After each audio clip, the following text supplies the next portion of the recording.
뭐 내가 약대를 하겠다. 그래서 난 파이자를 갈 거야. 그러면 작년에 파이자라는 회사에서 도대체 H1B나 영주권을 몇 명 스폰서했는지가 다 나와 있어요. 이게 만약에 50명이 안 된다면 또는 30명이 안 된다면 완전 탑스쿨이 아니고서는 취업은 불가능하다는 거죠. 외국인으로서는. 그런 자료들을 미리 확인을 하셔야 된다는 거예요. 어떻게 되겠지? 어떻게 안 됩니다. 절대로 어떻게 안 돼요. 그래서 이거를 언제 해야 된다? 입학하기 전에 하셔야 돼요.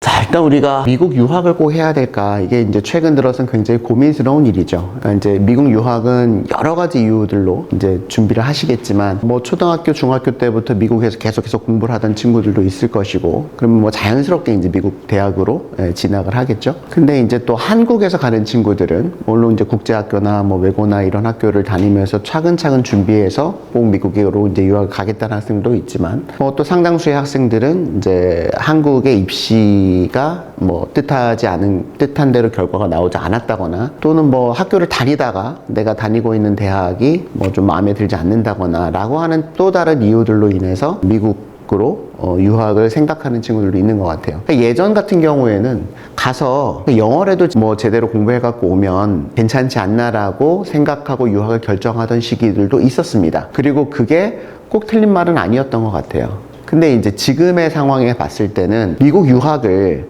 단순하게 대학을 가서 졸업장을 따기 위한 거라거나, 그러니까 소위 말하는 학력 세탁이죠.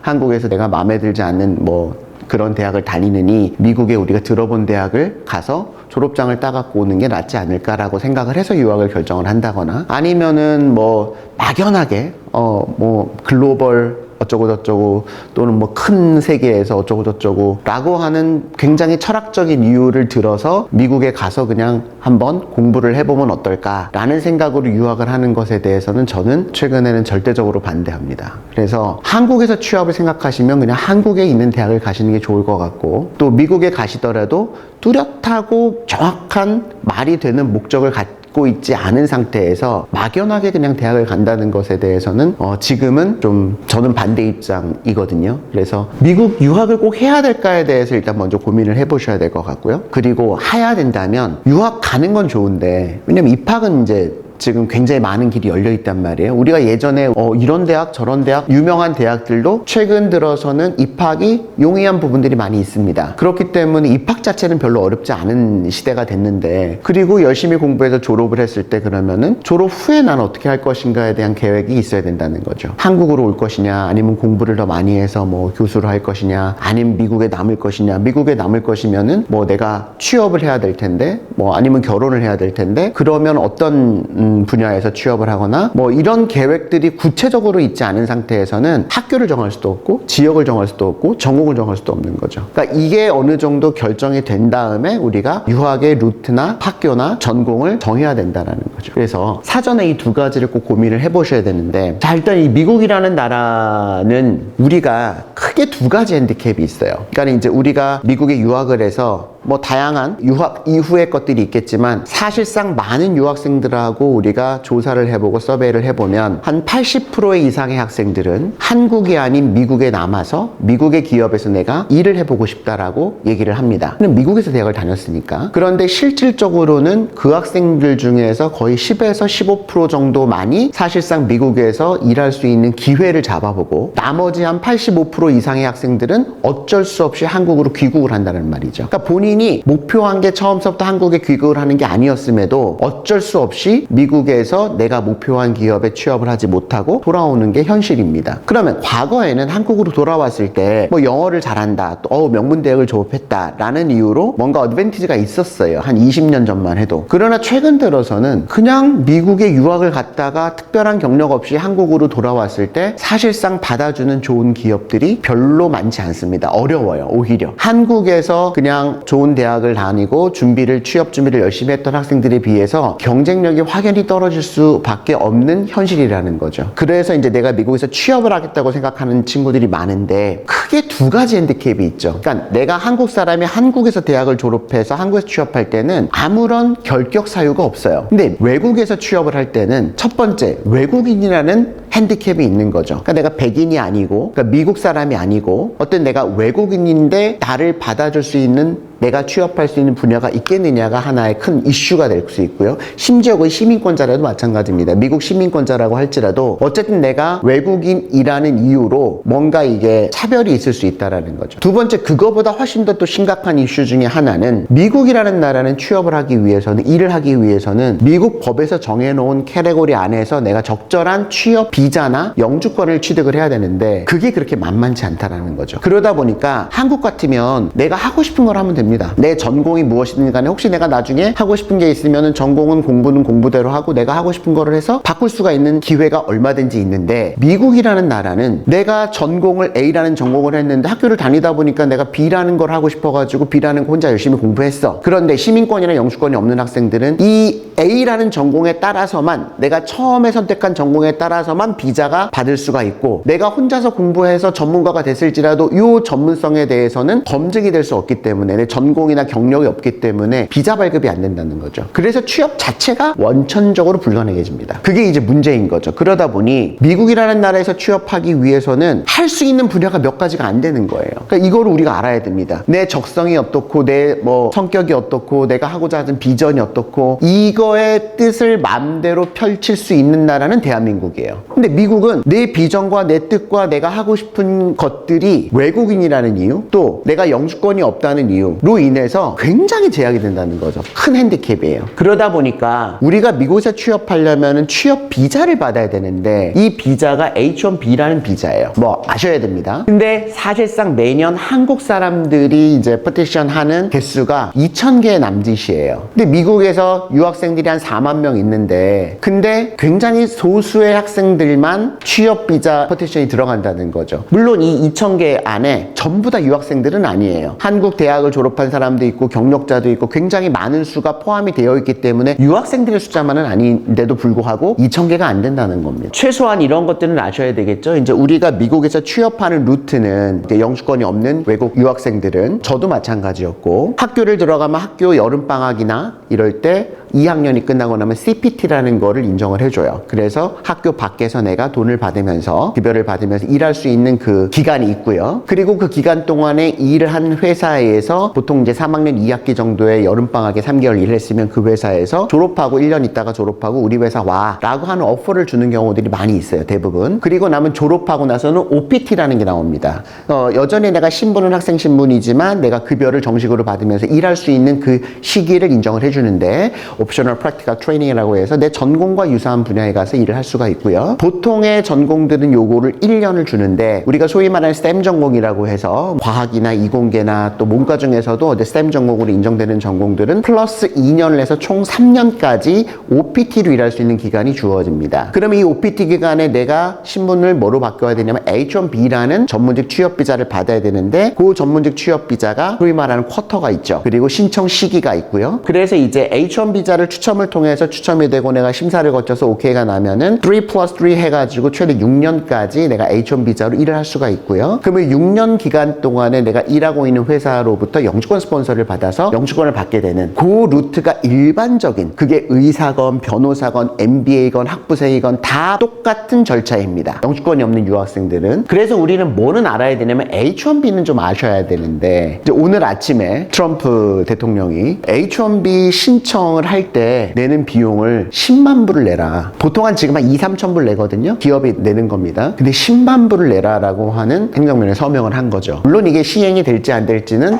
두고 봐야 되겠지만, 그만큼 현재의 트럼프 정부는 외국인들의 취업에 대해서 굉장히 반감을 갖고 있다는 거죠. 사실은 우리로서는, 유학생들의 입장으로서는 H-1B 말고는 받을 비자가 없거든요. 지금 최근에 조지아 사태를 여러분들 많이 보셨겠지만, 왜 어쩔 수 없이, 어쩔 수 없다는 표현은 좀 그렇지만 B1, B2 관광 비자로 가서 한국 분들이 일할 수밖에 없었느냐, 이 H-1 비자를 받을 수가 없기 때문에 그렇습니다. 실질적으로 이 비자 말고는 사실상 미국에서 정식으로 합법적으로 일할 수 있는 비자가 거의 없어요. O1 비자, L 비자 조금 있지만 그것도 굉장히 까다롭고, 그러다 보니까는 이제 궁여지책으로 B1 비자, 관광 비자를 통해서 이제 6개월 들어가서 일하고 또 들어오고 뭐 이렇게 하다가 이제 지금 하나의 사태가 벌어진 건데 뭐 그게 이제 나쁘다 좋다는 떠나서 대기업도 어쩔 수 없었던 부분들이 있었던 것이죠. 근데 H1B를 갑자기 10만 불로 올린다? 유학생들 취업은 이제 불가능해집니다. 물론 뭐 정부가 또 바뀌고 또 이게 시행이 될지 안 될지는 모르지만 굉장히 좋지 않은 소식임에는 분명한 거죠. 반면 또 하나의 또 소식이 있는데 한국 정부가 조지아주 사태를 통해서 E3 비자를 신청을 하겠다, 미국과. 이것은 지난 제가 한 20년 미국에 있으면서 뭐 항상 이제 뭐 총영사분 바뀌시고 하면 이제 우리 모임들이 있는데 가서 우리가 변호사들도 항상 주장하던 것들이죠. 그러니까 E3 비자는 뭐냐면은 호주 시민권자에 한해서 지금은 1,500개를 쿼터 제한 없이, 그러니까 1,500개를 시기에 제한 없이 아무 때나 신청을 해서 2년 받고 계속 무제한으로 2년을 연장할 수 있는 비자예요. 그래서 이거를 이제 우리가 받으면 좋겠다. 사실은 H1도 싱가포르 같은 나라는 별도의 쿼터가 있어요. 그러니까 싱가포르 국적을 갖고 있는 사람은 추첨을 하지 않을 수 있거든요. 또 캐나다는 TN 비자라 해서 별도의 비자가 있어요.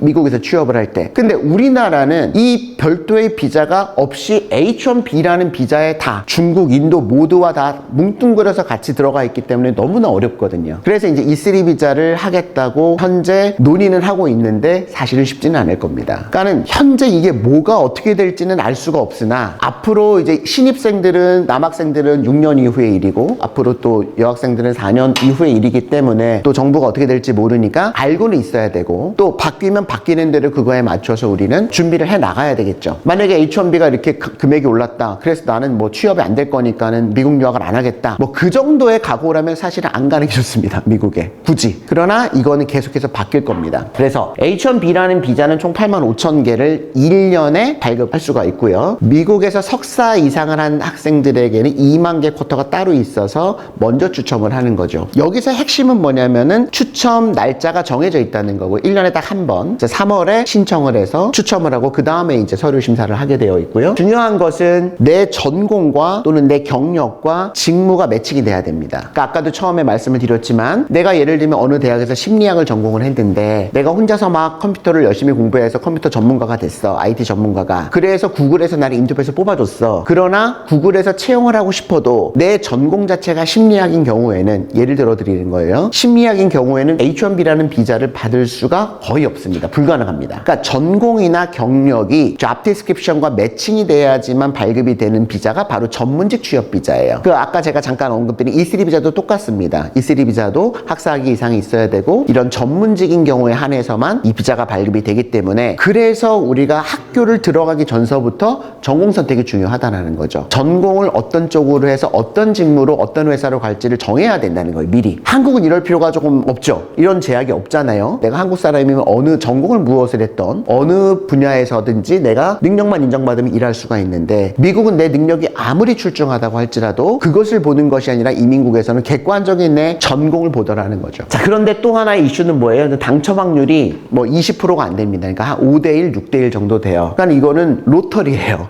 뽑기. 그러니까 내가 4년 동안 하버드에서 열심히 공부를 해서 맥킨지 컨설팅에서 내가 잡오퍼를 받았음에도 불구하고 추첨해서 떨어지면 더 이상 일을 할 수가 없게 되는 게 유학생들의 현실이라는 거죠. 이게 큰 핸디캡이에요. 만약에 뭐 진짜 금액이 10만 불로 올라간다 하면 추첨을 안 할 수 있겠죠. 85,000개 쿼터가 안 찰 겁니다. 아마도. 물론 이거는 또 많은 절차를 거쳐서 실제로 시행이 될지 안 될지는 두고 봐야 되겠지만 또 트럼프 대통령은 뭐를 지금 주장하고 있냐면 H1도 지금은 무작위로 추첨을 하는데 그럴 게 아니라 연봉이 높은 사람들만 H1을 주자라고 또 주장을 하고 있는 부분들이 있거든요. 실제로 그게 될 수도 있습니다. 왜냐하면 H1은 유학생들만 받는 비자가 아니라 이따가 뭐 보여드리겠지만 상당 부분은 인도에서 뭐 구글이든 뭐 아마존이든 이미 일을 하고 있던 10년차, 15년차 경력직들을 미국으로 데리고 와서 취업을 시키려고 할 때 사용하는 비자가 H1B라는 비자예요. 그러다 보니까 그들의 연봉은 10년차 경력자들의 연봉이 되는 거죠. 그러니까 뭐 20만 불, 30만 불의 연봉자들이 미국으로 와서 H1B를 신청을 하다 보니까 그들은 굉장히 높은 샐러리를 받을 수가 있는데 반해서 유학생들은 이제 초급으로 들어가는 거니까 신입으로 들어가는 거니까 경쟁력이 떨어질 수밖에 없는 부분들이 있습니다. 아무튼 이런 혼란의 시기예요. 혼란의 시기이지만 그래도 우리는 미국 유학을 유학을 가겠다고 생각하고 졸업 후에 내가 미국에서 남아서 취업을 하겠다고 생각하신다면 준비를 해야 된다는 거죠. 자, 현재 85,000개 쿼터 중에서 인도가 거의 60% 가까이 가져갑니다. 그러니까 거의 한 5만 개 이상? 6만 개 가까이 가져간다는 거죠. 중국도 최근에는 많이 올라갔어요. 중국도 몇천 개 다니다가 거의 2만 개 가까이 이제. 반면에 한국은 한 2,000개 정도? 매년 그 정도 신청을 합니다. 숫자가 많지는 않아요. 그죠? 그래도 우리가 4등이에요. 그러니까 우리에게 굉장히 중요한 비자임에는 분명합니다. 자, 그러면 우리가 유학생으로서 직업 선택을 하려고 할 때 미국 취업을 희망하는 경우에는 최소 이 정도의 체크 포인트는 가져가야 된다. 첫 번째는 아까도 처음에 말씀드렸지만 외국인인, 백인이 아닌 아시아인 사람으로서 취업이 되는 분야인가를 확인하셔야 돼요. 안타깝게도 백인들 위주로만 선발을 하는 분야가 생각보다 많습니다. 그러니까 흑인이나 아시안이 들어가기가 어려운 분야가 있다라는 거죠. 백인들의 전유물. 또 하나, 대학 입학 전에 그렇기 때문에 전공 선택으로 이어져야 되는데 내가 영주권이 없다고 할 때는 아까도 보셨듯이 H1B를 받아야 되는데 직무와 전공이 매칭이 돼야 되기 때문에 이 부분을 꼭 신경을 쓰셔야 되고요. 그 다음에 이제 세 번째는 그러면 내가 외국인이 취업이 되는 분야야. 그런데 이 분야에 이런 어떤 직무가 취업 비자나 영주권 스폰서가 되는 분야인지도 확인을 하셔야 돼요. 그러니까 외국인을 받아주는 분야이면서 동시에 취업 비자나 영주권 스폰서가 되는 직업을 찾으셔야 되는 거예요. 그러니까 내가 시민권자인 외국인이 취업되는 분야가 있을 거 아니에요. 그런데 그 시민권자, 미국 시민권자만 취업이 되고 아시안이어도 미국 시민권자는 되지만 미국 시민권이 아닌 외국인은 취업이 안 되는 분야도 있단 말이에요. 아시안은 되지만 유학생은 안 되는 분야들. 이 분야가 점점 많아지고 있어요. 이유는 뭘까요? H1B가 너무 까다롭고 지금 어떤 정부의 기조상 자꾸 외국인들, 외국 사람들 취업을 이렇게 뭔가 반대하려고 하는 기조다 보니까 과거에 비해서 점점 더 꺼리는 거죠. 그래서 이제 주위의 유학생들 얘기를 들어보면 아시겠지만 나보다 훨씬 공부 못하고 성실하지 않고 경력도 없던 백인 친구들은 다 회사가 취직이 되는데 나는 공부도 훨씬 열심히 했고 경력도 좋은데 취업비자 스폰서를 해달라는 이유만으로 아예 인터뷰도 안 잡히더라. 이력서를 50개 넣었는데 아예 인터뷰도 안 잡히더라. 왜 그러냐면 최근에는 전부 다 이력서를 제출을 할 때 거의 대부분의 많은 기업들이 미리 스크린을 합니다. 혹시 너 졸업하고 나서 취업비자 스폰서가 필요하니? 라고 하는 질문을 미리 물어보는 회사들이 많아졌어요. 그래서 거기에 나는 영주권이 없기 때문에 취업비자 스폰서가 필요해 라고 딱 적는 순간 아예 이력서가 리크루터한테 가지도 않습니다.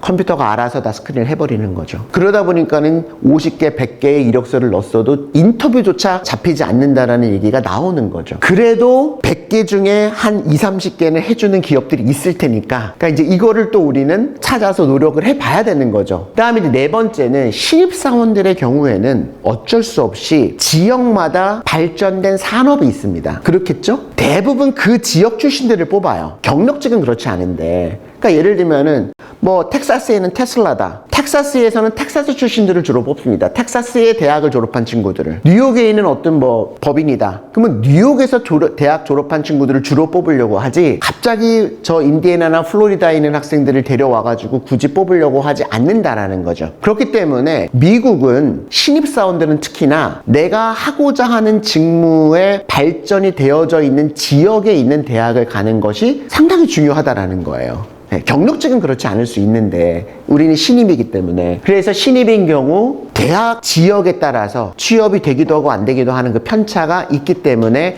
미리 내가 하고 싶어 하는 직업과 직무를 미리 정해서 그 직업과 직무가 발전이 되어져 있는 그 지역에 있는 대학을 선택을 하셔야 된다는 거죠. 그리고 한국과는 다르게 대부분 1학년, 2학년 때 인턴을 해서 3학년 대부분 다 글로벌 기업들, 대기업들에서 취업이 결정이 돼버립니다. 그러니까 4학년 때 취업하는 게 아니란 말이죠, 미국은. 이런 것도 미리 아셔야 되고 대학의 순위나 학점보다는 미국은 뭐를 많이 보더라? 경력을 많이 보더라. 그래서 대학 다니면서 인턴식 경력을 쌓아야 되고 할 수 있으면 고등학교 때부터 경력을 쌓는 것이 중요하더라. 그리고 혹시 미국에서 나중에 영주권을 받았던 안 받았던 한국으로 돌아왔을 때 미국에서의 3년 내지 6년의 경력이 한국에서 인정이 되는 경력인지의 연계성도 보시면 좋겠다라는 거죠. 그러니까 이 정도의 체크 포인트를 가지고 우리가 직업을 정해야 된다라는 건데, 자, 그러면 그 중에서 가장 어떻게 보면 핵심적인 거라고 할 수 있는 게 뭐냐면 아까도 말씀드렸지만 취업 비자에 발급이 되는 분야인지 아닌지를 우리는 확인을 해보셔야 된다는 거예요. 그러니까 내가 하고 싶은 일인데 시민권자면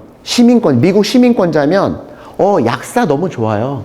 취업 잘 됩니다. 간호사 너무 좋아요. 뭐 미국의 의사만큼 간호사도 인정을 받고 대우를 받기 때문에 너무 좋아요. 하고 싶어 하는 거를 하면 됩니다. 그런데 이게 딱 외국인으로 가고 취업 비자의 이슈가 생기는 순간 그런 분야들의 취업이 거의 되지 않습니다. 갑자기.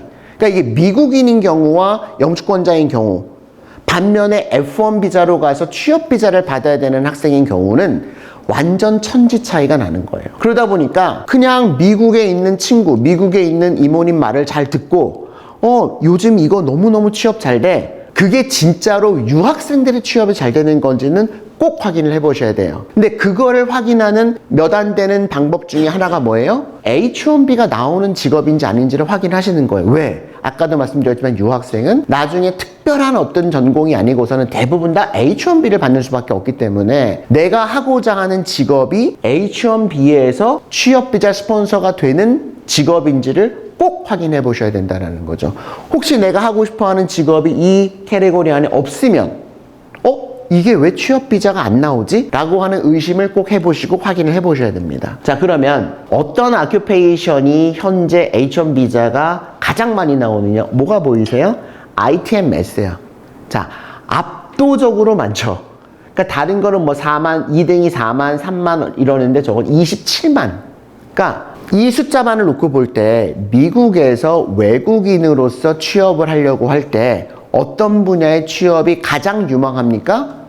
어떤 누구에게 물어봐도 IT 분야라고 답변을 할 겁니다. 통계자로 이렇게 나와 있으니까요. 그 다음에 이제 뭐 이공계요. 아키텍처럴 엔지니어링. 이것도 조심하셔야 될 것이 굉장히 특별한 분야를 선택하시는 것이 좋습니다. 취업을 하실 거면은. 그러니까 이제 조금 이제 예를 들어 드리면 요즘 이제 바이오 좋잖아요. 그러니까 바이오 뭐 메디칼, 바이오 엔지니어링, 뭐 바이오가 들어가는 게 굉장히 유망하다고 얘기를 많이 한단 말이에요. 실제로 그렇습니다. 인더스트리얼을 봤을 때. 그런데 이게 과연 외국인을 뽑을 거냐, 바이오에서. 또 영주권이 없는 취업 비자를 발급해주는 바이오 기업들이 얼마나 있느냐를 꼭 확인해 보셔야 되는 거예요. 어디서?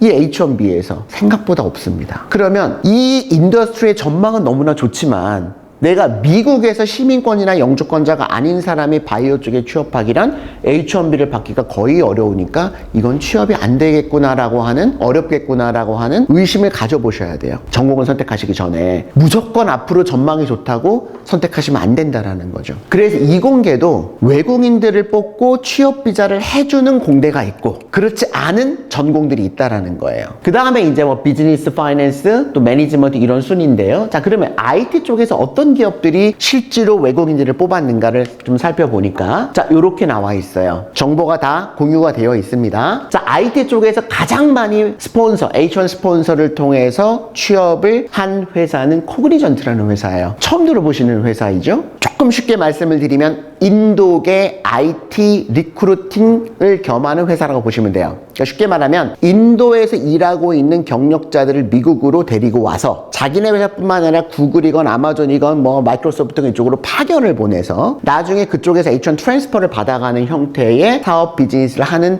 회사라고 생각하셔도 크게 이제 다르진 않아요. 물론 이제 사업 영역은 여러 가지가 있지만 그래서 우리가 들어보지 못한 이런 회사가 H1 스폰서를 굉장히 많이 하는구나. 그 다음에 이제 아마존, 타타도 처음 들어보시는 회사죠. 코그니전트와 유사한 회사입니다. 인도계. 구글, 마이크로소프트, 인포시스도 처음 들어보시는 경우들이 있죠? 똑같은 회사예요. 그러다 보니까 인도 사람들이 H1 8만 5천 개 중에 6만 개를 가져가는 거예요. IT에서 거의 대부분. 인도라는 나라 자체에서 이거를 굉장히 열심히 하고 있습니다. 이런 기업들이 있고요. 뭐 메타 아실 거고, 8등이 어네스트앤영이 있고, IBM 있고. 공대를 볼까요? 공대는 이제 아시겠지만 인텔, 퀄컴, 테슬라, 애플, 마이크로소프트, 엔비디아 뭐 이런 회사들이 있는데 숫자를 보면은 1등이 2,000개밖에 안 돼요. 20개. 아까 지금 9등, 10등이 2,000개인데 IT 쪽에서는. 그러니까 숫자가 생각보다 많지 않다는 거죠. 그리고 아까도 말씀드렸지만 과연 이 중에 바이오 기업이 있느냐 또는 내가 석유화학을 가겠다 뭐 케미컬 엔지니어링이 있느냐 이런 걸 좀 보실 필요가 있다는 거죠. 왜냐면 이게 딱 50등 60등까지 쭉 나와 있거든요. 그러면 뭐 내가 파머시를 하겠다, 내가 약대를 하겠다, 그래서 난 파이자를 갈 거야 만약에. 그러면 작년에 파이자라는 회사에서 도대체 외국인을 몇 명 채용했고 H1B나 영주권을 몇 명 스폰서했는지가 다 나와 있어요. 이게 만약에 50명이 안 된다면 또는 30명이 안 된다면 거의 완전 탑스쿨이 아니고서는 취업은 불가능하다는 거죠. 외국인으로서는. 그런 자료들을 미리 확인을 하셔야 된다는 거예요. 어떻게 되겠지? 어떻게 안 됩니다. 절대로 어떻게 안 돼요. 그래서 이거를 언제 해야 된다? 입학하기 전에 하셔야 돼요. 이거를 이미 가서 3학년, 4학년 때 하면 이미 늦어요. 학교 끝났고 이제 전공 바꿀 수 없고 아무리 늦어도 1학년 때는 결정을 1학년 때는 그러면 2학년 편입이나 3학년 편입이 한번 있기 때문에 기회가 그러면 전공을 바꿀 수가 있거나 학교를 바꿀 수가 있잖아요. 그래서 이거는 가능하면 입학 전에 결정을 해야 된다는 거죠. 비즈니스도 꽤 많아요. 비즈니스 파이낸스, 어네스트 앤 영, 뭐 아마존, 딜로이트, 골드만삭스, JP 모건, 딜로이텍스, 보스턴 컨설팅 뭐 이런 회사들이 있습니다. 꽤 그래도 많죠. 4,000개니까 굉장히 많은 숫자예요. 그 다음에 이제 매니지먼트에 있는데 역시 아마존, 딜로이트, 어네스트 앤 영, 뭐 인텔, 애플, 구글 같은 이런 IT 회사들을 생각보다 많이 이쪽 매니지먼트 쪽에서 뽑아주고 있어요. 확인을 해보시라는 거죠. 자, 근데 이제 최근 들어서 AI가 이제 등장을 했습니다. 아시겠지만 제가 서두에 지금처럼 미국 유학생 취업이 어려운 때를 본 적이 없는 것 같다라는 말씀을 드렸는데 코로나 때만 해도요. 불과 이제 5년, 6년 전이에요. 코로나 때만 해도 웬만한 중상위권 대학의 컴퓨터 사이언스나 컴퓨터 공학을 전공한 학생들이 코딩을 조금만 해서 자기 기업에다가 웬만큼 이제 프로그램을 할 수 있는 정도의 능력을 보여주면 실력을 많이 보지 않고도 취업이 되는 시기가 있었어요. 컴퓨터 사이언스, 컴퓨터 공학이라는 전공의 어떤 그 혜택을 본 것이죠. 근데 이게 5년도 안 됐잖아요. 올해 소위 말하는 탑스쿨 학생들이 취업이 안 되는 학생들이 계속 나와요. 탑스쿨 학생들이, 컴퓨터 공학 학생들이, 컴퓨터 사이언스 학생들이 신입을 안 뽑는 거예요. 미국의 빅테크에서 안 뽑아요. 아예. 그러니까는 외국인이어서 또는 취업 비자 때문에 안 되는 것도 분명히 있겠지만 미국인들도 잘 안 뽑는 거예요. 그러다 보니까 이게 불과 5년 사이에 세상이 완전히 바뀌었습니다. 특히나 미국 취업 시장에서 더 이상 컴사, 컴공이 취업이 되던 시기가 이제 없어진다는 느낌이 드는 거죠. 특히나 유학생들은. 그래서 뭐 이런 그 AI로 인해서 단순 반복 업무들 또는 이제 엔트리 레벨의 뭐 간단한 코딩을 하던 또는 데이터 분석하던 잡들이 다 없어진다라는 얘기는 많이 들으셨을 건데 실제로 그렇습니다. 올해 들어서 아마존, 마이크로소프트, 메타 이런 회사들에서 대규모 레이오프가 일어나고 있죠. 왜냐면 이제 인력이 필요 없는 거예요, 점점. 그리고 AI 도입으로 인해서 뭐 실제로 일을 해보시면 아시겠지만 저도 그냥 웬만한 박사 학생들 몇 명 데리고 일하는 것보다 이 AI 뭐 어떤 프로그램이든지 간에 데리고 일하는 게 리서치가 훨씬 빠릅니다. 이게 모든 분야에서 일어나고 있어요. 그러다 보니까 IT 전공이 취업이 잘 된다라고 하는 것에 대해서 아까 H1B만 보면 실제로 그런 것 같아 보이지만 그 부분의 상당 부분은 인도나 경력직에서 데리고 오는 친구들이고 엔트리에서 들어가는 숫자는 점점 줄어들고 있다는 거죠. 그래서 아주 특화된 스킬을 갖고 있지 않으면 이제는 더 이상 컴퓨터 공학이나 컴퓨터 사이언스를 전공하는 친구들이 미국에서 취업이 잘 된다라고 하는 말이 맞지 않다라고 하는 생각이 든다는 거죠. 그러면 IT 관련 전공할 친구는 어떻게 해야 될까? 앞으로 전망이 계속 좋은 분야이면 분명합니다. 네, 그렇기 때문에 최상위권 학생들이 있잖아요. 그러니까 소위 말해 스탠포드나 아주 어렸을 때부터 경시대에 나가고 코딩에 아주 특화된 뭐 아주 천재 같은 친구들, 뭐 또 MIT나 카네기 멜론이나 이런 컴사나 컴공을 가서 정말로 미국의 백인들과 한번 겨뤄볼 수 있는 정도의 실력과 능력을 갖고 있는 친구들은 저는 추천합니다. 도전해보라 그러죠. 외국인이어도 가능성이 있습니다. 왜냐면 지금은 연봉이 예전에는 우리가 10만 불도 많다고 생각했잖아요. 지금은 100만 불도 많다고 당연히 생각하죠. 100만 불이면 10억이잖아요. 지금은 1000만 불 시대가 됐어요. 연봉 1000만 불짜리의 사람들을 좀 구하고 있단 말이에요. AI 때문에. 그러니까는 이제는 뭐 부르는 게 값인 시대가 돼버렸어요. 대신 엔트리들의 자잘자잘한 그런 일이 아니라 진짜 천재들이 필요한 거죠. 각 기업들에서 그쪽으로 갈 수 있으면 전 좋다고 봅니다. 그리고 한국 사람들, 유학생들 준비만 잘한 어렸을 때부터 준비한 친구들은 얼마든지 경쟁력이 있어요. 그런데 다 우리가 천재는 아니잖아요. 다 천재가 아니기 때문에 중상위권 대학 가거나 중위권 대학 가는 학생들이 많단 말이에요. 그러면 5년 전, 6년 전만 해도 그냥 웬만한 상위권 뭐 20위, 30위권, 뭐 50위권 안에 들어가는 학교 가서 그때부터 뭐 코딩 좀 열심히 해가지고 뭐 인턴하고 그래서 내가 좀 잘한다 하면은 그래서 테스트 해보고 들어가는 시기가 있었는데 이제 그 시기는 끝났습니다. 그러니까 그 시기는 없어졌어요. 이제 점점 어려워질 겁니다. 엔트리들은. 그래서 전략을 세워야 된다는 거죠. 내가 어느 분야로 어떻게 갈지를 사전에 전략을 정확히 세우고 유학을 해야지 안 그러면은 과거와는 다른 시대가 지금 이미 펼쳐졌습니다. 그러니까 앞으로 5년, 4년 있다가는 이게 점점 더 심해질 거라고 저는 예상을 하는 거죠. 자, 그러면 저도 이제 친구들이 벌써 이제 대학 졸업한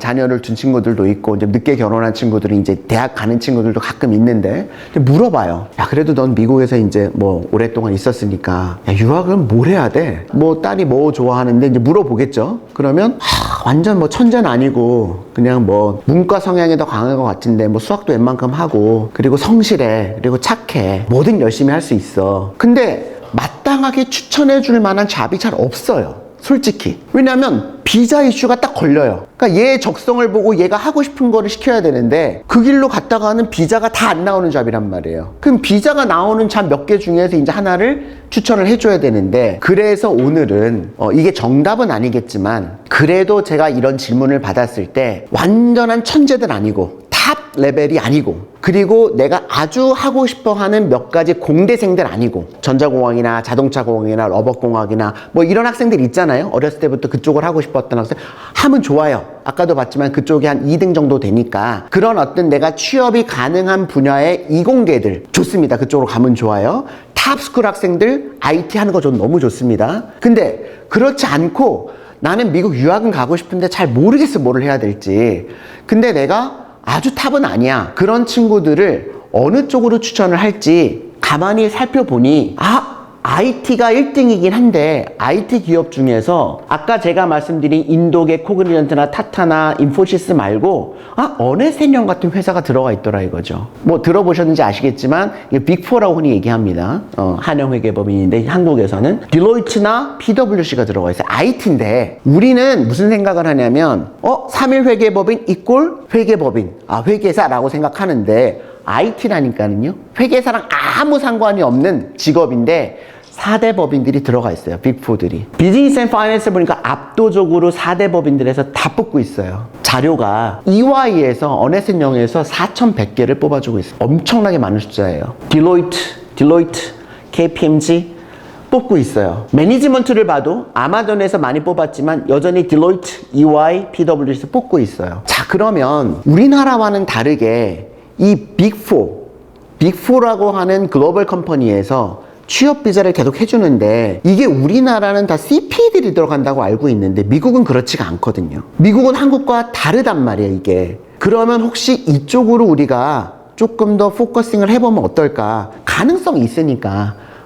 제가 적성이나 뭐 비전을 따지는 게 아니라 그냥 객관적으로 봤을 때 이쪽은 어떨까라고 해보는 거죠. 자, 그러면 이제 빅4라는 게 뭐냐면 글로벌 비즈니스 컨설팅 기업입니다. 소위 우리나라에서 회계법인이라고 많이 불리워지는데 우리나라도 3일 회계법인 한영회계법인 이런 회계법인들인데 4대 법인들에서는 우리나라 상장 기업들은 꼭 4대 법인에서 이제 감사를 받아야 되고 뭐 이런 어떤 조항들이 있죠. 미국도 이제 이게 다 어소시에이트 해가지고 딜로이트, EY, KPMG, PwC가 이제 4대 법인이에요. 아까 보셨지만 IT 전공한 친구들도 뽑고 파이낸스 전공한 친구들도 뽑고 비즈니스 전공한 친구들도 다 이 4대 법인에서 외국인인 H1B가 필요한 사람들을 뽑아줬다는 거예요.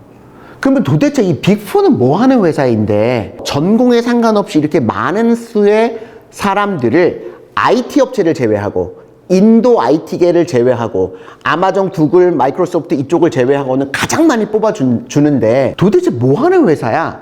라는 거를 잘 모르더라는 거예요. 한국 학생들도 그렇고 부모님들도 그렇고. 그러면 이 빅4는 한국의 3일 회계법인과 유사하다고 우리는 생각하시면 돼요. PwC가 3일하고 어소시에이트 되어 있거든요. 근데 우리나라는 3일 회계법인 하면 뭐가 생각나요?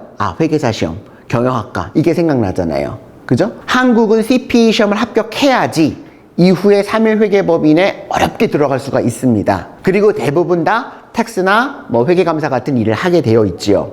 그런데 미국은 일단 첫 번째 취업의 절차가 달라요. CPA를 합격하고 이 빅4에 들어가는 학생들은 거의 없습니다. 그리고 실제로 별로 필요도 없어요, CPA가. 왜냐하면 CPA가 하는 일은 일부이고 빅4에서 하는 일이 엄청나게 많거든요. 그래서 보통은 1학년, 2학년 때 경력을 쌓고 내가 하고 있는 전공에서, 그리고 3학년 때 학교로 오는 빅4들에다가 내가 어플라이를 해서 인턴십 기회를 잡고, 그 인턴한 다음에 4학년 때 이미 취업이 돼버리는 거예요. 그리고 그 중에서 일부 학생들이 CPA가 필요하면 내가 하고자 하는 그 일에 CPA가 필요하다고 매니저가 생각하고 본인도 생각하면 회사 들어가서 CPA 시험을 봅니다. 그러니까 이게 다른 거죠, 한국과. 두 번째는, 그러면 필수적으로 다 회계법인에선 CPA가 필요하냐? 회계법인들, 우리가 소위 말하는 빅4 어카운팅 펌들, 또 글로벌 비즈니스 컨설팅 펌들에서 하는 일이 뭐냐면, 우리는 뭐는 알고 있어요? 회계감사, 어슈런스 업무는 많이 한단 말이에요. 회계감사가 먼저 조금 모르시면은 일반적으로 일반 기업에서 삼성전자라고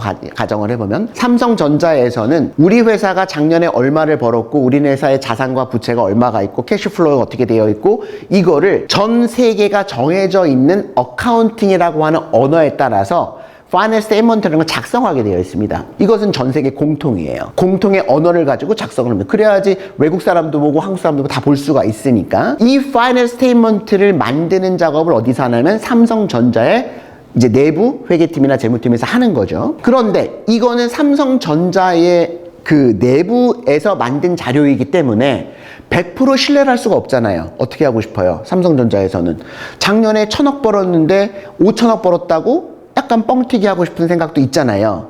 그럴 수 있잖아요. 소위 우리가 이제 분식회계라고 하는데, 그래서 이거를 진짜 이 회사의 실체와 만들어 놓은 파이낸스 스테이트먼트가 일치하는지 아닌지를 제3자인 인디펜던트한 어디터가 가서 확인을 하고 그거에 대해서 의견을 주는 업무가 소위 말하는 어딧이에요. 이거는 CPA만 할 수 있습니다.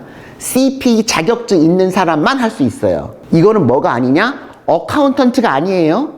그러니까 자꾸만 챗 GPT한테 물어보면, 또는 어디 무슨 이런 영상들 보면 회계사는 없어질 직업이라고 하는데, 거기서 말하는 회계사는 뭐냐면 대부분이 북키퍼 내지 어카운턴트입니다. 이거를 번역한 거예요. 북키퍼는 뭐냐면 삼성전자 내부에서 이 돈이 얼마가 들어오고 얼마가 나갔고 이거를 기록하는 사람이에요. 이거는 이미 없어지고 있어요. 이거는 4년제 대학을 나온 우리 유학생들이 하는 잡이 거의 아닙니다. 기장 업무라고 하는데, 이거는 이미 ERP가 교체됐고 이미 프로그램이 너무 잘 나와서 자동적으로 다 이거 예전에 사람이 하던 거 자동적으로 하고 있고요. 회계법인들 같은 경우는 이거는 대부분 다 인도에다 아웃소싱을 줍니다. 사람이 잘 안 해요. 그러니까 고급 인력들이 할 일이 아니에요. 그러다 보니까 다 없어지고 있습니다. 그리고 미국은 어카운턴트라는 잡이 북키핑과 약간 유사한데 아주 단순 업무를 반복해서 하는 업무들이 어카운턴트가 하는 거예요. 근데 이거를 한국말로 바꿔보면 회계사가 되네? 그래서 자꾸만 이걸 헷갈려 하세요. 근데 CPA가 하는 건 뭐냐면 그 업무가 아니에요. 그 삼성전자의 어카운턴트들이 만들어 놓은, 기계를 썼건 프로그램을 썼건 만들어 놓은 그 파이낸스 스테이트먼트를 가서 다 조사를 하는 거예요. 이게 어디터가 하는 업무이고, 그래서 회계법인이 4대 법인이 필요한 겁니다. 그래서 CPA 3년차가 임원들을 만나는 거예요. 야, 이 자료 갖고 와봐, 저 자료 갖고 와봐. 실제로 캐시가 얼마인지 확인하고 창고 가서 물건 세워보고. 그래서 이게 어피니언이 이게 적정이 안 나고 부적정이나 의견 거짓 나버리면 그 회사 주가가 폭락을 해버리는 거죠. 그 회사의 장부를 믿을 수가 없다고 돼버리니까. 그만큼 중요한 업무이고, 이것은 모든 나라가 법에서 다 정해놓고 있습니다. 가이드라인을 정해놓고 있어요. 이게 어디터가 하는 업무이고 이게 CPA가 하는 업무입니다. 이게 4대 법인에서 빅4에서 하는 업무 중에 중요한 업무 중에 하나예요. 따라서 감사를 하려면 우리는 CPA 자격증이 언젠가는 꼭 필요합니다. 내가 사인을 해야 되기 때문에. 근데 이 업무만 아니냐? 세무 업무가 또 많죠. 근데 이 세무 업무는 꼭 CPA 자격증이 필요하지는 않아요. 텍스 컨설팅은 텍스 업무를 많이 한 사람은 얼마든지 컨설팅을 할 수가 있고, 변호사들도 많이 들어갑니다. 그렇기 때문에 내가 개업을 해서 남광호 CPA로 내가 내 사업체를 열 때는 라이센스가 있어야 되지만, 그렇지 않으면 텍스 국세청에서 오래 일했다? 컨설팅 할 수 있는 거죠. 이 업무도 굉장히 많습니다. 우리나라는 주로 이 두 가지 업무가 상당히 많이 차지하고 있어요. 4대 법인에서. 또 우리나라는 특별히 세무사분들이 따로 계시기 때문에 또 세무 업무는 세무사분들이 많이 하시죠. 세무법인에서. 근데 미국은 이 두 가지 업무뿐만 아니라 이 모든 업무들을 빅4에서 합니다. 어드바이저리가 굉장히 많고 점점 늘어나고 있어요. 컨설팅, 리스크 매니지먼트, M&A, 소위 말하는 이제 M&A 딜, 그다음에 액추리얼 또 보험 계리사 같은 거죠. 그런 것들도 빅4 안에 있습니다. 컴플라이언스, 리걸 팀도 따로 있고요. 그다음에 IT 서비스도 많이 해요. 네, 왜냐면 회사의 어떤 IT 시스템을 구축한다거나 IT 컨설팅을 많이 하는 거죠. 또 포렌식, 숨겨놓은 재산을 찾는다거나 뭔가 이제 부정한 것들을 발견해낸다. 약간 검사 같은 사람들이 많이 하는 건데 경찰이 하는 거를 이거는 IT를 아는 CPA가 거의 독점적으로 하고 있는 분야들 중에 하나예요. 꼭 CPA 자격증이 필요하진 않습니다. 사인해야 될지는 아니니까. 능력만 있으면 되는. 굉장히 분야가 다양합니다. 그러다 보니까 아까도 봤지만 꼭 회계사, 회계학과를 나온 친구들만 가는 게 아니에요. 또 CPA를 합격해야만 가는 것도 아닙니다. 오디트는 꼭 필요하죠. 언젠가는. 뭐 텍스도 대부분 필요해요. 대부분이 따라고 합니다. 근데 나머지는요. 내가 밸류에이션 한다. CPA 필요 없어요. 네, IT 컨설팅인데 무슨 CPA가 필요합니까? 그러니까 우리가 약간 잘못 생각하고 있는 게 3일 회계법인 한국식으로 PwC네 나는 경영학과 가서 CPA를 합격을 하고 그 다음에 PwC를 들어가야 된다. 완전 잘못 생각하고 있는 거예요. 완전 틀린 말은 아니지만 50%를 맞고 50%는 틀린 얘기라는 거예요. 컨설팅 기업들, 그 빅4들의 어떤 그 매출 현황인데요. 아까 잠깐 말씀드린 어딧 분야가 95억 불, 딜로이트 얘인데, 텍스 서비스가 56억 불, 파이낸셜 어드바이저리 10억 불, 나머지 196억 불이 컨설팅 분야예요. 그러니까 우리나라는 아직까지 M&A가 굉장히 많지는 않거든요. 그렇죠? 근데 미국은 M&A가 정말 하루에도 몇 건씩, 수십 건씩 일어납니다. 그러니까 그만큼 조그만 기업 사고 팔고 없어지고, 그러니까 딜 분야도 굉장히 많아요. 뿐만 아니라 조금 우리 농담처럼 얘기하지만 심지어 무슨 뭐 미스 USA 이런 거 심사할 때도 회계법인에 의뢰합니다. 왜냐면 정확한 심사를 해야 되는데 이게 뭔가 공정성을 의뢰할 때 회계법인에서 빅4에서 하는, 뭐 빅4까지는 아니더라도 보통 빅4에서 하죠. 빅4에서 그러니까 조금 단도직입적으로 말하면 빅4라는 데는 돈 되는 건 다 아는 거예요. 어떤 분야를 가리지 않습니다. 그러다 보니 전공 가리지 않아요. 그러다 보니 외국인인 유학생이 취업하기에 조금은 다른 분야보다 수월한 면이 있는 거죠. 그래서 빅4로 들어갈 때 이제 주로 이런 일을 합니다. 처음에 아까 말씀드렸듯이 어슈런스 업무, 어딧 업무, 텍스 업무, 컨설팅 업무, 리스크 매니지먼트, M&A, 액추얼 사이언스. 그런데 우리나라는 뭐 조금 이제 변하고 있지만 보통은 이제 회계법인 어렵게 CPA 시험을 진짜 몇 년 동안 공부해서 간신히 합격을 했어요. 천몇백만 원에 들어가가지고. 그래서 거기서 어렵게 또 3일 회계법인을 들어갔어. 그러면 웬만하면 거기서 이제 계속해서 일을 하는 거죠. 정년을 하는 분들도 꽤 계시고. 근데 미국은 일단 회계법인 중에서 빅4를 들어가잖아요. 그러면 대체로 3년 차가 되면 일단 움직입니다. 매니저들 움직여요. 가만히 있어도요. 헤드헌터들이 계속 연락 와요. 너 지금 10만 불 받지? 저쪽에서 13만 불 준댄다? 옮겨가. 근데 옮겨가는 회사의 형태들이 굉장히 다양합니다. 그러니까 우리가 생각하는 것보다 훨씬 많아요. 그러니까 퍼블릭 펌에서 빅4에서 빅4로 옮겨가는 경우보다는 빅4에서 인더스트리, 프라이빗으로 옮겨가거나 뱅크로 가거나 보험회사로 가거나 아니면 IT 회사로 가거나 굉장히 다양해요. 그렇기 때문에 저는 그래 유학생들이 아직 뭐를 할지 정확히 모를 때 일단 빅4를 목표로 하고 그리고 내가 1학년, 2학년 때 내 적성에 맞춰갖고 전공을 조금 더 잘 선택한 다음에 3학년 때 이걸 목표로 하면 괜찮겠다라는 생각을 점점 더 갖게 되는 거죠. 뭐 저도 CPA를 했고 우연한 기회에 이제 한국에 와서 이제 CPA 뭐 학원에서 3일회계만 맨 처음에 했고 그다음에 영화회계 지금 이제 없었고 한영으로 바뀌었지만 영화회계법인과 3일 회계법인의 한국 공인회계사들을 대상으로 해서 제가 법 강의를 했거든요. 근데 CPA 시험 준비 뭐 여의도에서 가서도 하고 저쪽 했는데 그러면서 이제 소위 말하는 그 AICPA 학원계에 뭐 좀 유명해졌어요. 한 20몇 년 전에. 그래서 많은 학생들이 제 수업을 들었습니다. 지금 현재 CPA가 되어 있는 학생들. 그리고 저는 이제 미국으로 가서 이제 이런 교육기관을 하나 만든 거죠. 우연한 기회. 그것도 뭐 일본 사람들이 사기쳐갖고 한국 사람들이 20명이 이제 갑자기 갈 데가 없어진 거예요. 도망갔어요. 오밤중에 한 2달 하다가. 그래서 난데없이 저한테 찾아오셔가지고 도와달라고 그러는데 아니 어떻게 도와주지 해서 이제 처음에 무료로 강의도 해주고 뭐 하다가 이제 조그맣게 학원도 만들고 이게 20년 됐습니다. 지금. 그러니까 매년 100명 이상씩 합격생들이 나왔으니까 몇천 명이 될 거 아니에요. 그러다 보니까 현재 미국이라는 나라에서 미국 공인회계사가 취업이 어떻게 되고 어떻게 이직이 되고 이거를 아마도 단언컨대 저만큼 잘하는 사람 없습니다. 대한민국 사람 중에 다 보고 있어요. 합격서부터 취업서부터 이직까지 15년, 16년 차 된 학생들도 연락이 와서 상의합니다. 지금 일로 가는 게 좋을까요? 절로 가는 게 좋을까요? 왜냐하면 그만큼 이제 신뢰가 있고 인연이 쌓여져 있는 거죠. 그러다 보니까 이게 한국과 많이 다르구나. 갈 수 있는 게 많네 라고 하는 거죠.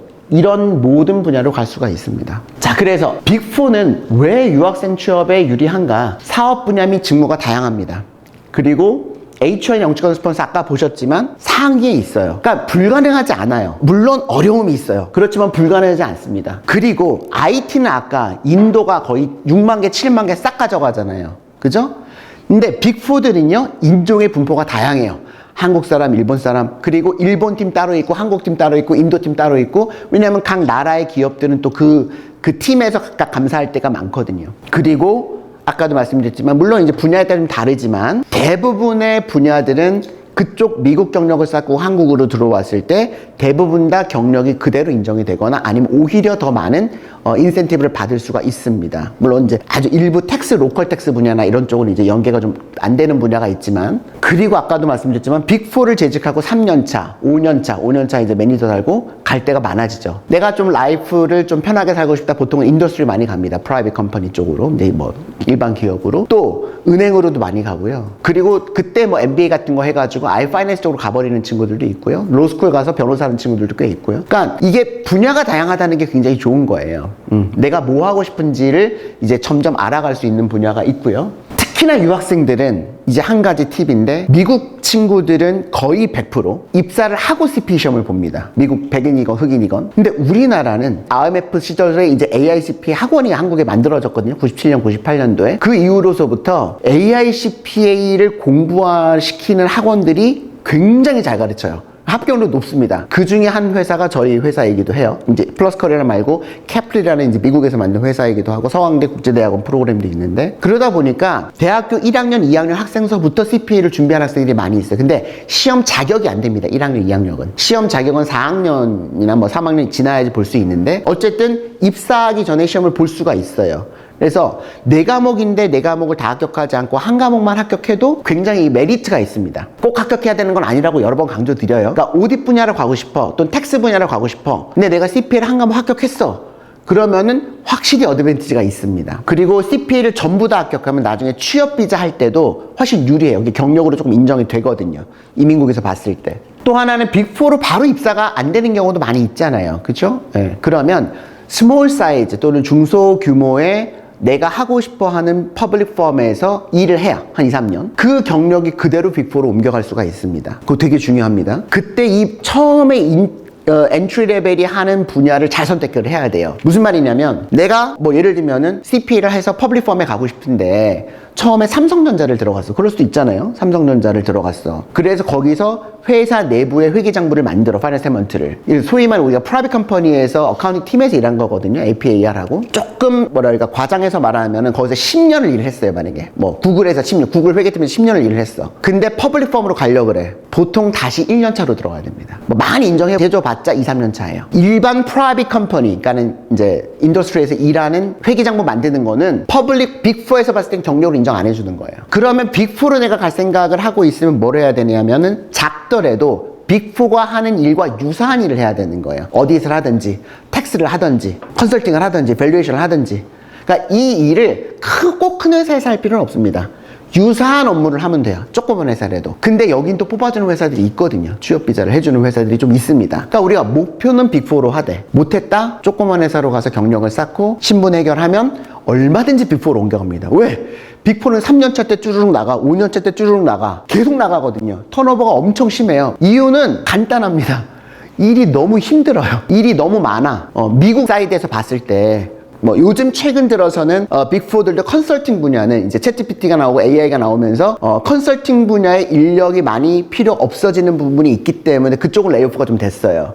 뭐 말은 뭐 그렇지 않다고 하지만 사실은 연봉을 너무 많이 올렸거든요. 코로나 시절에. 그래가지고 인건비 감당이 안 돼서 이제 많이 해고를 한 부분이 있습니다. 컨설팅 분야는 특히나. 근데 어찌됐건 한국 친구들이 가기만 하면 빅4에서 잘 살아남습니다. 그래서 이제 저는 혹시라도 빅4를 못 간다고 할지라도 작은 규모의 퍼블릭 펌에서 일을 하다가 옮겨갈 수 있는 찬스가 얼마든지 있다 라는 말씀을 드리고요. 자, 그러면 이제 우리가 어느 도시로 가는 것이 좋을 거냐, 아까 인더스트리마다 다르다고 했는데, 그러니까 H1 전체 숫자를 보는 거예요. 영역별로 상관없이 뭐 이게 공대건 뭐 바이오건 어디가 제일 많냐면 도시별로 뉴욕이 압도적으로 많죠. 25,000개 좋습니다. 2등이 시애틀인데 10,000개가 안 돼요. 그러니까 2.5배가 넘는 거죠. 뉴욕 한 도시에서. 자, 그러면 뉴욕이라는 도시에서 이렇게 많이 취업비자 스폰서를 해준 기업들이 나왔는데 어느 기업에서 취업 스폰서를 많이 했냐? 1위가 뭐예요? EY예요. 빅4죠. 1100개를 뉴욕에서 했습니다. 물론 구글, 아마존, JP모건, 이제 파이낸스죠. 뭐 메타,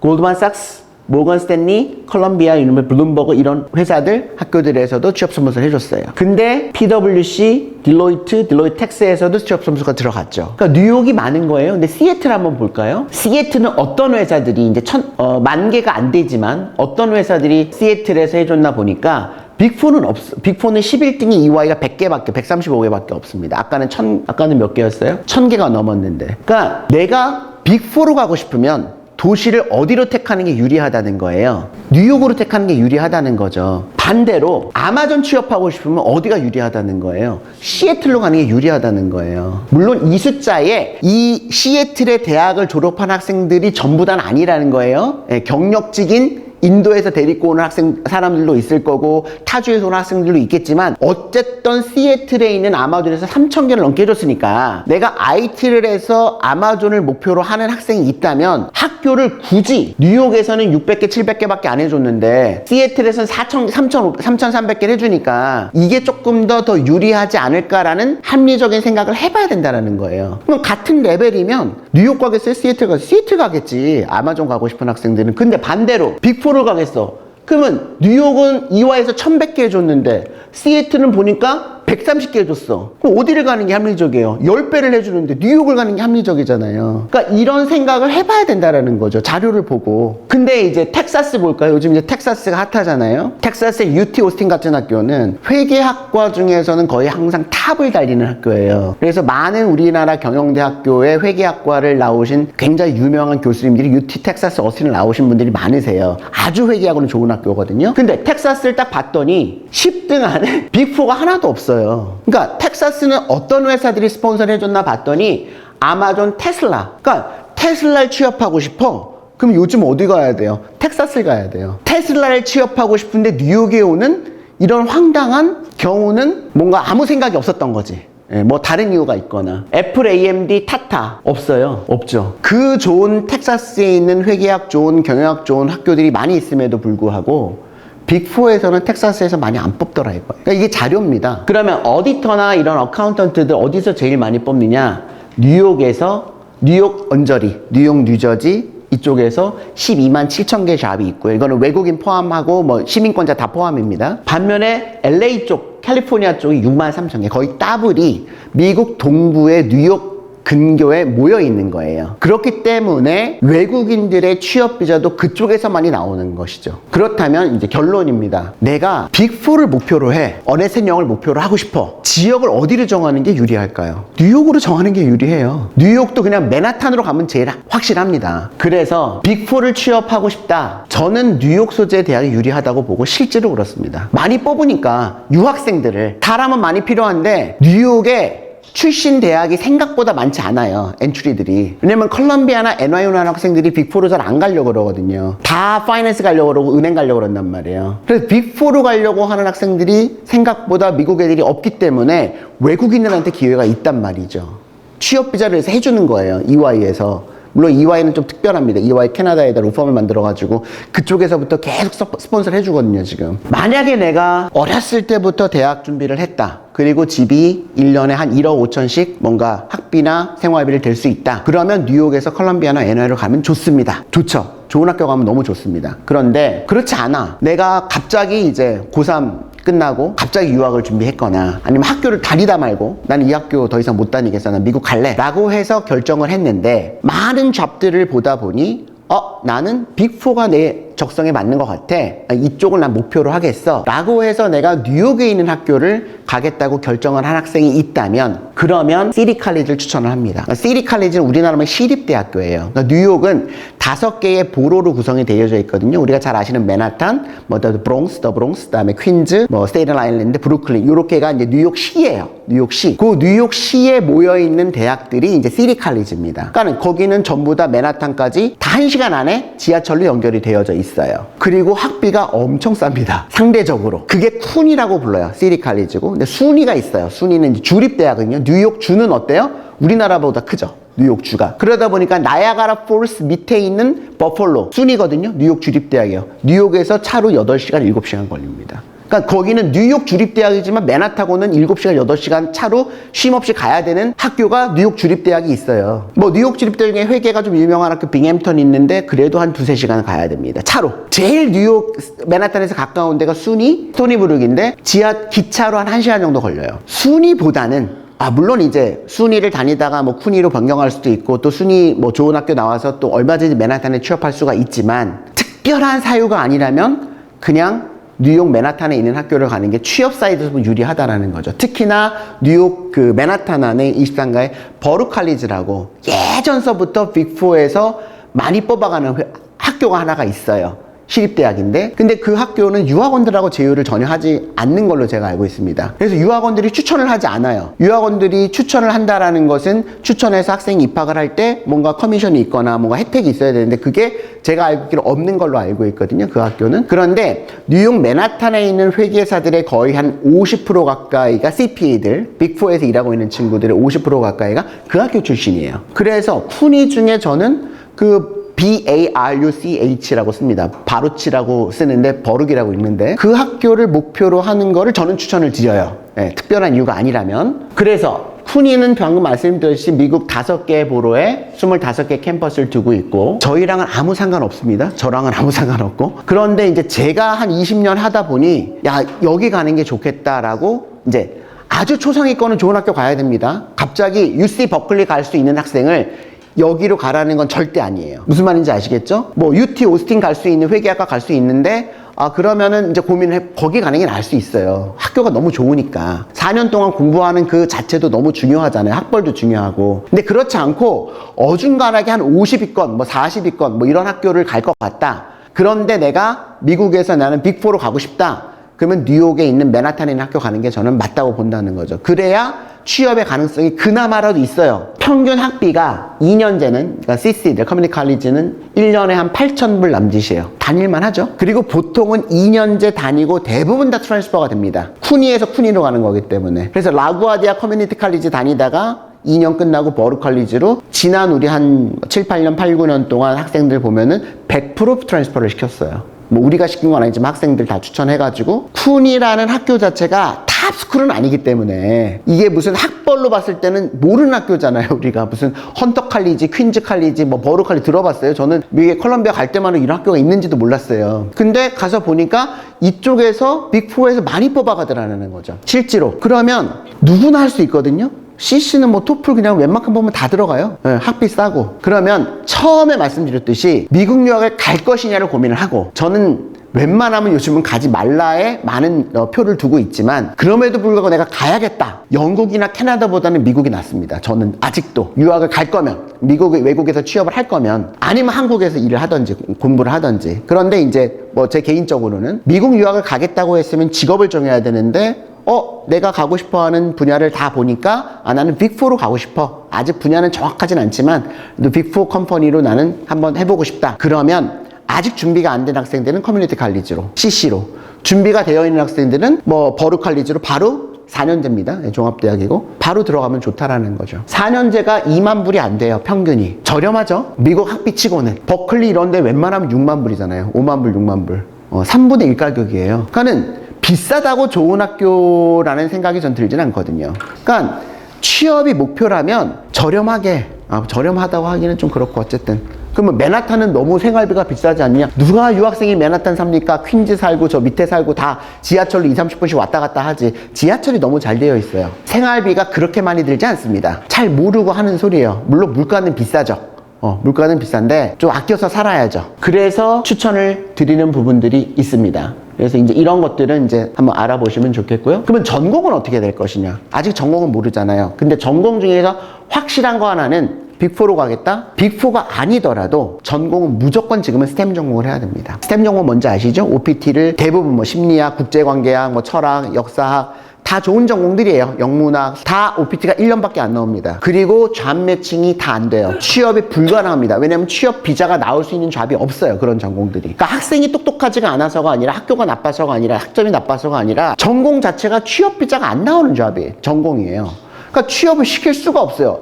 그 전공으로 딱 갔다. 근데 학교 안 바꾸고 전공 안 바꿀 거야. 그거는 취업이 안 되거나 아니면 재학 중에 빨리 결혼을 해서 시민권자와 영주권을 받거나 둘 중에 아니면 너는 한국으로 돌아가야 된다는 방법밖에는 없습니다. 그게 현실이에요. 전공은 무조건 스템 전공을 해야 됩니다. 유학생이기 때문에. 그래야 3년을 어떻게든지 간에 내가 버텨볼 수 있는 거예요. 아까도 말씀드렸듯이 오디시나 텍스는 이제 CPA 자격증이 필요할 수 있는데 그렇다고 할지라도 대부분의 회계학과들 아직 OPT가 1년밖에 안 나오거든요. 회계학과를 가시면 안 돼요. 안 됩니다. OPT 1년짜리는 지금 취업이 안 돼요. 아예 빅4들에서 막아놨어요. OPT 몇 년이냐도 물어봐요. 빅4 어플라이 할 때 OPT 스템이냐 아니냐를 물어본단 말이에요. 스템이 아니면 아예 안 뽑아요. 인턴도 안 뽑아요. 그러니까 내가 회계학과를 가서 뭐 버룩칼리지에 회계학과를 가서 4.0을 맞고 뭐 CP를 뭐 재학 중에 다 합격했다? 취업이 안 돼요, 지금. 그게 현실인 거란 말이죠. 그래서 그래도 내가 하고 싶어 하는 분야와 가장 밀접한 분야의 스템 전공을 정하셔야 돼요. 그런 전공들이 있습니다. 뭐 경제학도 있을 거고, 뭐 통계학도 있을 거고, 뭐 인포메이션 시스템도 있을 거고, 학교마다 있어요. 그러니까 그 전공을 찾으셔가지고, 뭐 당연히 컴퓨터 사이언스나 컴퓨터 공학은 당연히 스템일 거고, 그 전공을 찾아서 그 전공과 유사한 분야로 내가 진로를 맞춰 가시는 거죠. CPA 시험인데 우리나라는 5과목, 1차 5과목, 2차 5과목인데 미국은 그냥 4과목이에요. 그래서 한국은 1차 보고 2차 보고 1년에 한 번씩 보지만 미국은 1, 2차 구분 없고 그냥 한 과목씩 합격하면은 전체 합격을 인정을 해줍니다. 그리고 3, 6, 9, 12월 제외하고 아무 때나 우리는 시험 볼 수가 있어요. 내 날짜 정해가지고 그냥 컴퓨터로 그냥 보면 돼요. 그리고 합격사 수에 제한이 없습니다. 75점 넘으면 다 합격을 해줘요. 그리고 제일 중요한 거 빅4에 합격을 못해도 취업을 한다. 미국 애들은 거의 100% 합격 없이 취업을 한다. 그리고 빅4에 할 때 CPA가 꼭 필요하냐? 필요하지 않은 분야가 더 많다. 오디시나 텍스 일부를 제외하고는 CPA 자격증과는 아무 상관없는 일을 한다. 이게 기본입니다. 내가 어느 주로 학교를 다녔든지 간에 어느 주에서는 시험을 볼 수가 있어요. 주자격증인데. 잘못 알고 있는 것이 많습니다. 뭐 라이센스를 꼭 받아야 된다는 둥, 150학점을 꼭 넘겨야지 된다는 둥. 그러니까 이런 잘못된 정보들이 많은데 그런 부분들은 좀 제대로 알아보고. 단 우리는 학원이 잘 되어 있으니까 전공을 IT를 했는데 내가 3학년 때 공부해서 합격을 할 수 있단 말이에요, CPA를. 왜냐면 우리 수강생들 보고 지난 20년 동안 합격생들 보면은요, 경영학과 나온 학생들은 20%도 안 돼요. 무슨 뭐 영문학과, 공대, 뭐 예술하고 발레하던 학생, 뭐 디자인하던 학생. 근데 전공과 상관없이 한국이란 이 학원 시스템이 너무 잘 돼 있기 때문에 한 1년에서 2년 공부하면 합격을 다 한단 말이에요. 그러니까 미국 친구들 굉장히 놀래요. 진짜로 그렇습니다. 야, 어떻게 너는 발레를 했는데 CP를 했어? 천재야? 그만큼 교육이 잘 되어 있는 거예요. 우리는 학원 교육이. 뭐 다 교수님들 다 대학에서 강의하시고 이러신 분들인데, 왜냐면 꼭 씹어가지고 다 입에다 넣어주잖아요. 우리나라는 그렇게 하지 않으면 강사가 잘려요. 다 평가를 하거든, 학생들이. 그만큼 강사가 돈도 많이 벌죠. 제가 처음에 교수를 하면서 학원 강의를 하는데 교수 월급에 진짜 몇십 배를 주더라고요. 학생들이 몇백 명 이렇게 막, 그때는 이렇게 줌이 아니고 TV를 강의실에다 놓고 1강의실만 라이브로 50명이나 60명 두고 2, 3, 4, 5, 6, 7강의실 다 TV로 보는 거예요. 그러니까는 600명, 700명이 한꺼번에 들어요, 막 수업을. 그런데 그런 스타 강사들만 이제 돈을 버는 거죠. 그러니까 얼마나 열심히 준비를 하겠어요, 그런 분들이. 그래서 한국 학생들이 머리도 좋지만 합격률도 시스템상 좋다. 그래서 미리 합격하면은 조금 더 베니핏이 있다. 그 정도 보시면 될 것 같고요. 그래서 CPA는 주정부 자격증이지만은 미국에서 꼭 자격증이 있어야지만 할 수 있는 일이 많지는 않아요. 변호사, 의사 정도. 공인중개사도 있지만 이제 그거는 좀 다른 얘기고, 나머지 우리가 많이 알고 있는 뭐 CFA, CMA, CSA, 뭐 CMA 이런 것들은 자격증이 그냥 약간 additionally 뭐 있으면 좋은 거지, 없어도 일하는데 아무 문제 없습니다. 근데 CPA는 어디 분야는 없으면 일을 못해요. 그러니까 어디터가 돼서 내가 인디펜던트 어디터로서 어피니언을 내려면 반드시 CPA 자격증이 있어야 됩니다. 라이센스가 있어야 돼요. 그러니까 그런 자격증이기 때문에 의미가 있는 것이죠. 상대적으로 빅4는 업무 영역을 계속 확장하고 있기 때문에 다른 전문직에 비해서 꾸준하게 지금 뽑고요. 현재 오늘 이 시간에도 항상 우리 제자들 CPA 펌에 있거나 빅4에 있는 친구들, 교수님 사람이 없어요. 사람을 뽑아야 돼요. 그러니까 이게 사람이 없어요. 일할 만한 애들이 별로 없는 거예요, 아직도. 그러니까 우리에게 기회가 있습니다. 물론 빅4들 중에서 뭐 회사마다 차이는 있지만 뭐 PwC나 딜로이트는 H1B를 아예 안 해주는 어떤 그런 기조가 있기도 합니다. 뭐 100% 그런 건 아니고, 아까 보셨지만은 모든 사대법인에서 H1이 들어가잖아요. 근데 이제 공개적으로는 우리는 비자 스폰서 안 한다라고 하는 경우들도 있습니다. 근데 꼭 그렇진 않아요. 그리고 아까도 말씀드렸지만 정 안 되면 조그만 법인 내에서 일을 하다가 취업비자나 영주권이 해결이 되면 그 경력 가지고 빅4로 옮겨가면 됩니다. 스몰 사이즈에서 한 4년 일했다 빅4에서 한 3년 경력 인정해줘요. 2, 3년이면 충분히 인정해줍니다. 삼성, 구글, 나이키 회계팀에서 10년 일했다 빅4로 가려면 다시 엔트리 들어가라 그럽니다. 그러니까 이게 차이점이 나는 거예요. 그게 퍼블릭 펌에서 일하는 CPA들의 장점이고 퍼블릭 펌의 장점인 거예요. 빅4의 장점인 거죠. 빅4에서 5년차 일했다 일반적으로 프라이빗 인더스트리로 가시면 컨트롤러 갔다 보통 한 8년차, 10년차로 들어갑니다. 연봉이 그 정도 수준으로 올라가요. 그만큼 5년 동안 일을 많이 한 거예요. 일을 많이 배우고. 정리하겠습니다. 그럼 빅4를 가려면 어떤 로드맵이 좋을까? 처음에 유학을 계획할 때 직무를 결정을 하자. 뭐 할 건데 빅4에서 어디트 하고 싶니? 어렵죠. 이게 뭐 하는지 모르잖아요. 오디트 오늘 처음 들어보신 분들도 있잖아요. 아, 어디시라는 게 감사인데 뭘 이렇게 뭐 감독하는 게 아니라 회사들이 만들어 놓은 재무제표가 제대로 만들어졌는지를 확인해서 의견을 주는 게 감사구나. 이거를 처음 들어보신 어른들도 많은데 지금 고등학생한테 너 감사할래? 텍스 할래? 밸류에이션 할래? 이거를 물어보는 게 말이 안 되잖아요.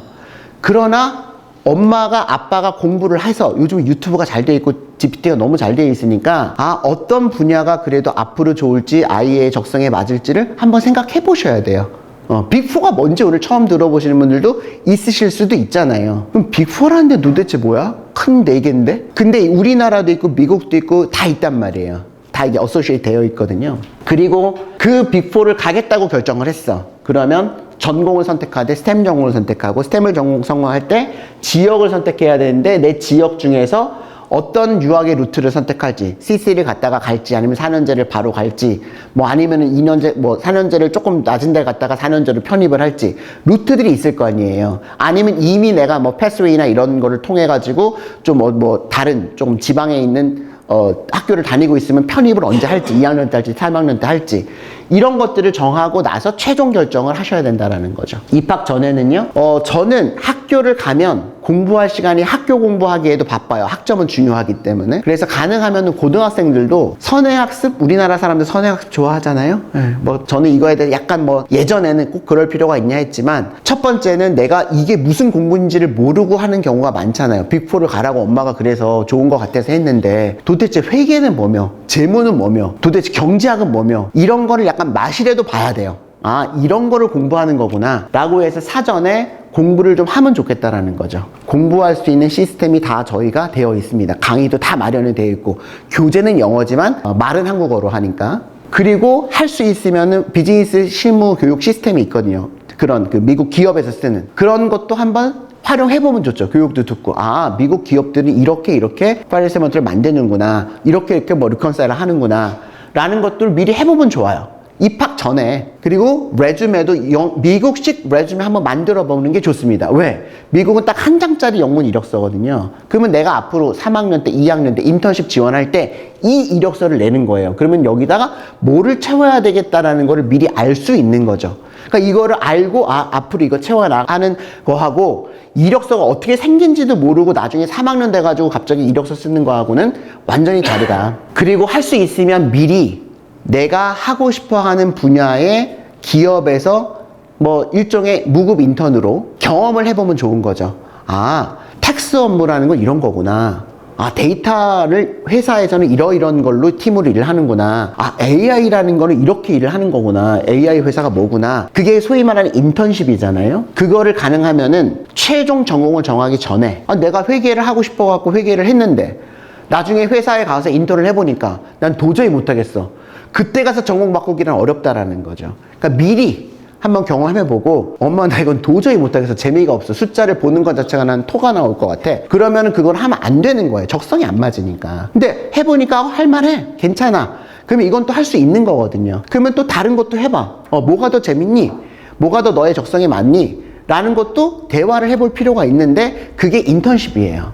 그리고 이거는 나중에 다른 정규 인턴을 잡거나 취업을 할 때 그대로 다 미국 경력으로 인정이 되기 때문에 취업에도 도움이 많이 될 수 있습니다. 실제로 그렇고. 이게 언제부터 시작됐을까요? 코로나 때 시작이 됐어요. 코로나 때 다 집에 있으니까 리모트로 온라인으로 일을 시켰단 말이에요. 그때 이게 시작이 된 거기 때문에 불과 5년, 6년밖에 안 됐습니다. 근데 그렇게 해서 원격으로 인턴을 했던 학생들이 실제로 정규 인턴을 잘 잡고 그게 경력이 돼서 그리고 정규 취업까지 이어지는 경우가 지금 많이 나오고 있어요.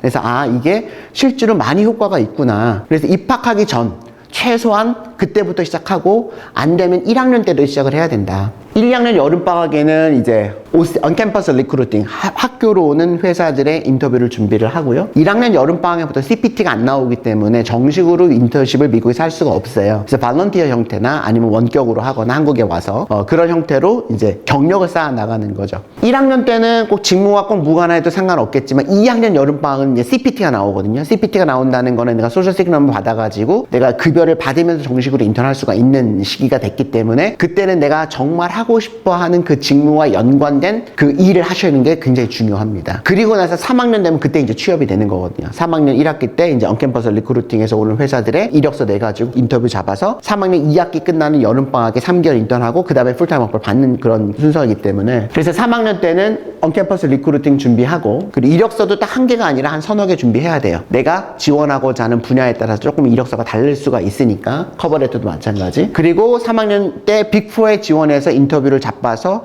인턴십 하면 제일 좋죠. 그러면 거의 한 제 경험으로 봤을 때는 80% 이상은 학생들이 풀타임 오퍼를 받습니다. 한국 학생이 열심히 잘하기 때문에. 그런데 이제 빅4의 인턴십을 못 잡을 수 있는 게 거의 대부분이잖아요. 잘 안 될 수 있잖아요. 그러면 스몰 사이즈로 가서 일을 해야 된다. 그리고 4학년 때 취업이 되면 좋지만 안 되면은 내가 이제 스스로 알아봐야 되고 조그만 데라도 가서 일을 시작하고 OPT를 계속 연장을 시켜서 내가 취업 비자가 당첨이 돼야지 되는 거죠. 안 되면 3년 경력이라도 쌓아야 되는 거죠. 3년 경력이라도 쌓고 한국에 들어오면 그래도 그 경력이 인정이 됩니다.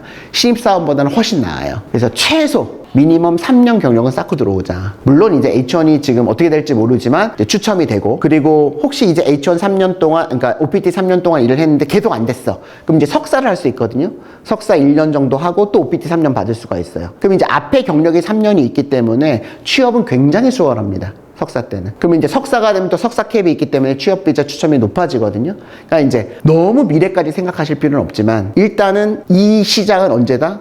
입학하기 전의 시작이다. 그리고 그때 대부분의 것들이 결정이 된다고 미리 좀 생각을 하시고 오늘은 제가 빅4를 예를 들어드렸지만 실질적으로 미국에서 이제 20년 가까이 학생들의 어떤 진로를 상담하고 취업을 시키고 하다 보니 탑스쿨의 IT 학생들이거나 이공계에 어떤 특화되어 있는 학생들이 아닌 많은 일반적인 학생들이 취업만을 놓고 봤을 때 어느 쪽으로 가는 것이 그래도 가능성이 있겠느냐. 그리고 미래를 봤을 때도 전망도 있고 전문직으로서 미국에서도 인정받고 나중에 한국에서 연계성이 있겠니라고 했을 때 저는 우연한 기회에 저도 교육을 하고 이렇게 했지만 빅4가 지금으로서는 최선의 방법이다. 최선의 목표이다.